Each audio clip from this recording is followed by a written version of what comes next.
देखो, आज बहुत ही सिली सा टॉपिक होने वाला है, मतलब कुछ खास है नहीं इस टॉपिक में कवर करने को। बिल्कुल सिंपल सा है। आज अपना जो मनी मास्टरी उसका डे 9 है और जो आज का अपना टॉपिक रहेगा वो रहेगा पिग्गी बैंक और जो रियल बैंक है, हम दोनों को थोड़ा सा कंपेयर करने वाले हैं। और पिग्गी बैंक कब तक सही है, कौन सी एज तक, उसके बाद में कौन सी एज के बाद में हमें रियल बैंक की तरफ ट्रांसफ़र कर देना चाहिए, यानी कि जो अपने बच्चे हैं पेरेंट्स के लिए ख़ास तौर पर, तो अपने बच्चों का अकाउंट कब तक वो उनको पिग्गी बैंक में जो पैसा है वो सेव करवाते रहे और फिर एक किस एज के बाद में उन्हें उनका एक रियल अकाउंट या माइनर अकाउंट ओपन करवाना चाहिए और जो उनका पिग्गी बैंक की सेविंग्स है उनको वहाँ डलवाना चाहिए। तो थोड़ा सा इस बारे में चर्चा करेंगे, कुछ खास है नहीं, बहुत ही सिली सा टॉपिक है। तो बेसिक चीज़ें बात करते हैं। देखो, पिग्गी बैंक क्या होता है ये सबको पता है। पिग्गी बैंक एक पिग्गी शेप का कुछ बॉक्स होता है जिसमें बच्चे पैसे सेव करते हैं। दूसरी तरफ जो रियल बैंक होता है वो रियल बैंक होता है, हम पिछले टॉपिक में इस बारे में बात कर चुके हैं।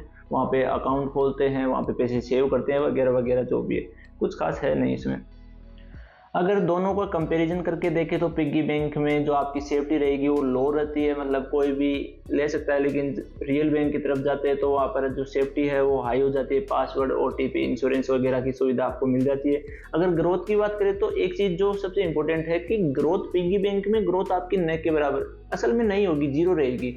जबकि अगर आप रियल बैंक की तरफ जाते हो तो वहाँ पे जो आपका सेविंग में इंटरेस्ट वगैरह मिलता रहेगा, तो स्लोली ही सही लेकिन आपका जो पैसा है वो थोड़ा थोड़ा ग्रो होता रहेगा रियल बैंक में।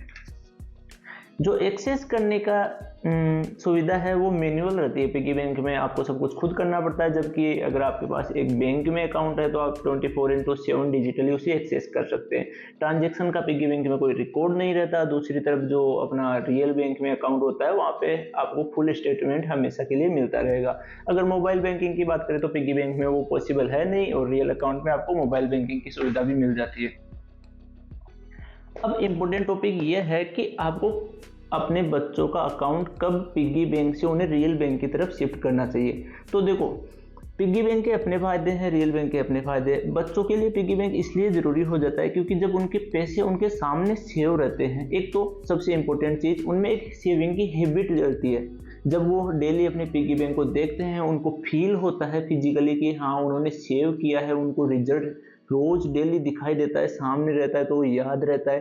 तो उनमें एक सेविंग का जो माइंड सेट है, जो हैबिट है वो मेच्योर होती है, वो धीरे धीरे उनमें आ जाती है, ताकि जब फिर वो अडल्ट होते हैं तो वो चीज़ बनी रहती है। जबकि रियल बैंक में चीज़ें ग्रो करती है। तो यहाँ पे सवाल ये है कि कब तक उन्हें पिग्गी बैंक में सेव करते रहना चाहिए। तो देखो, आपको ऐसा करना चाहिए कि जैसे ही आपके बच्चों का जो पिग्गी बैंक है उसमें 1000 या 2000 रुपये इकट्ठे हो जाते हैं तो उसके बाद में आपको पिग्गी बैंक को रखना है, लेकिन साथ में उनका एक किसी भी बैंक में एक माइनर अकाउंट ओपन करवाना है, ताकि पिग्गी बैंक में मान लीजिए कि अगर 2000 रुपये इकट्ठे हो गए, अब वो 2 साल पड़े रहे या 3 साल, वो टाइम के साथ इन्फ्लेशन उनको खाता ही रहेगा, कम ही होते रहेंगे, बढ़ेंगे नहीं। दूसरी तरफ आप ऐसा कर सकते हैं कि जैसे ही 2000 रुपये पिग्गी बैंक में हो जाते हैं तो उनका एक माइनर अकाउंट खुलवाइए अपने बच्चों का और उसमें पैसे डाल सकते हैं। उसमें कुछ पैसे छोड़ दें ताकि वो और आगे हैबिट बनी रहे। फिर वो आपका बच्चा या जो भी है वो सेविंग करते रहेंगे।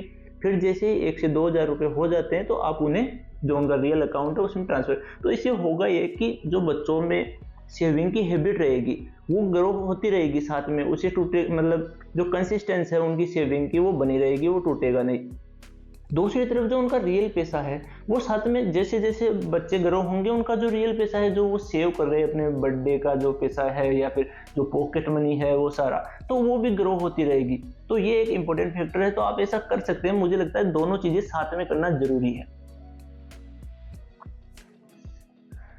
कुछ ये माइनर से कुछ बेनिफिट्स है कि आपको जो पिगी बैंक है उससे रियल बैंक की तरफ क्यों ट्रांसफ़र होना चाहिए, इंटरेस्ट मिल जाएगा, सिक्योरिटी रहेगी, इजी रहेगा पैसा ट्रांसफ़र करने में, रिकॉर्ड रहेगा, यूपीआई का एक्सेस मिल जाएगा। तो देखो, आज का टॉपिक में कुछ खास है नहीं बातचीत करने को, एक बिल्कुल सिली सा टॉपिक था, लेकिन अपनी जर्नी का हिस्सा है तो हमें कवर करना ज़रूरी है। पिग्गी बैंक में जो हैबिट्स है वो बिल्ड होती है लेकिन वो लिमिटेड रहता है। रियल बैंक में जो मनी है वो ग्रो होती है, ट्रैक कर सकते हैं, सेफ रहती है। स्विचिंग पॉइंट की बात करें तो आप 1000 प्लस या 2000 प्लस जैसे ही आपके पिग्गी बैंक में हो जाते हैं तो अपने बच्चों का माइनर अकाउंट खुलवा सकते हैं और फिर जैसे ही मंथली जो भी इकट्ठा होता है उनके बैंक में जमा करवा सकते हैं।